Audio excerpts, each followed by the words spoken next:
শীতার্ত মানুষদের জন্য কিছু সাহায্য করুন প্লিজ। মাফ করবেন। এক্সকিউজ মি, প্রথমত আপনি কোনো অন্যায় করেননি যে আপনি আমার কাছে মাফ চাইছেন, আর দ্বিতীয়ত আমি কোনো ভিক্ষুক নই। আমাদের একটা স্টুডেন্ট অর্গানাইজেশন আছে যেখান থেকে আমরা শীতার্ত মানুষদেরকে গরম কাপড় দিয়ে সহায়তা করি। আপনার যদি সাহায্য না করতে হয় আপনি বলবেন, কিন্তু এরকম ব্যবহার করাটা না ঠিক না মানুষের সাথে। হ্যালো,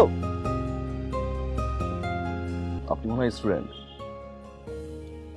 প্রফেশনাল লাইফে টিচার হবে, ভালো করবে। Hello, excuse me. আপনি কি আমার সাথে ফাইজলামি করছেন? না, করছি। হ্যালো, যে একটা ফাজিল ছেলে আমাদের সাথে ঝামেলা করলো না সেদিন, দিকে এরকম ট্যাপ ট্যাপ করে তাকিয়ে আছে। কই এইভাবে তাকে যদি তুই খুঁজে আসতে তো বুঝে ফেলবে যে আমরা তার ব্যাপারে কথা বলছি, তাই না? তুই হালকা করে তোর 3 o'clock-এ টার্ন কর, দেখ বসে আছে।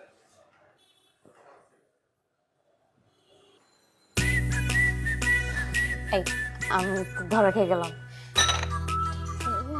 মানে চোখ কিছু রাখবে না এখান থেকে।